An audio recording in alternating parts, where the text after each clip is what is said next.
আসসালামু আলাইকুম। Sonia kitchen and blog থেকে সবাইকে স্বাগতম। আশা করি সবাই ভালো আছেন। আমি আল্লাহর রহমতে ভালো আছি। আজকে আমি আপনাদের মাঝে নতুন একটা রেসিপি নিয়ে হাজির হয়েছি, রোস্ট রেসিপি।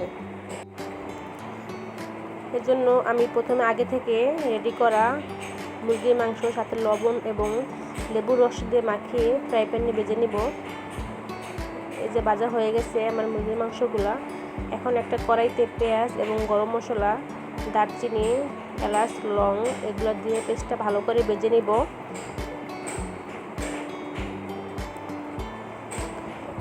আমার পেস্টটা ভাজানো হয়ে গেছে প্রায়। এখন দিয়ে দেব লবণ পরিমাণ মতো। লবণটা দিলে পেস্টটা একটু নরম হয়ে যায়। দিয়ে দিব আদা রসুন বাটা। আদা রসুন বাটা দিয়ে আমি আরেকটু ভালো করে ভেজে নিব। এখন আগে থেকে রেডি করা টক দই এবং বাদাম বাটা দিয়ে আবার রোস্টের মশলা এগুলো ভালো করে দিয়ে একসাথে কষিয়ে নিব। দিয়ে দেব টমেটো সস। টমেটো সসটা দিলে রোস্টের কালারটা সুন্দর আসে।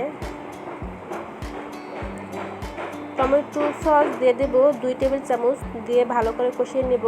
এর ভিতরে দিয়ে দিলাম তেঁতুল, দিয়ে আরেকটু ভালো করে কষিয়ে যে মুরগির মাংসগুলো আগে থেকে ভেজে রাখা ছিল সেগুলো দিয়ে দেব। মুরগির মাংসগুলো দিয়ে ভালো করে কষিয়ে নিব।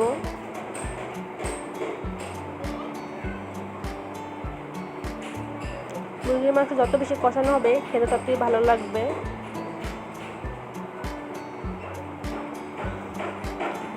আমার মুরগির মাংসগুলো কষানো হয়ে গিয়েছে, তেল উপরে ভেসে আসছে। এখন এর ভিতরে পানি দিয়ে দেব।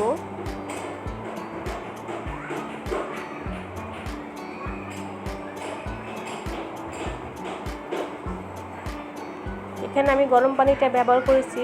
রোস্টে গরম পানিটা ব্যবহার করলে খুব ভালো হয়।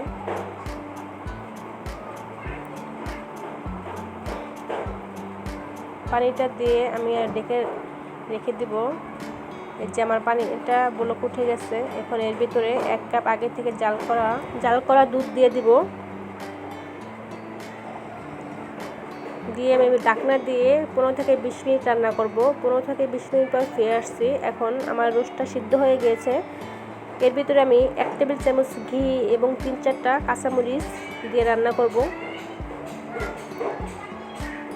রোস্টের লাস্টে কাঁচামরিচ দিলে ফ্লেভারটা খুব ভালো আসে। ঢাকনা দিয়ে আমি 5 মিনিট ঢেকে রাখবো। হয়ে গেছে আমার রোস্ট রান্না। যদি ভিডিওটি ভালো লাগে তাহলে অবশ্যই সাবস্ক্রাইব করে আমার পাশে থাকবেন। আল্লাহ হাফেজ।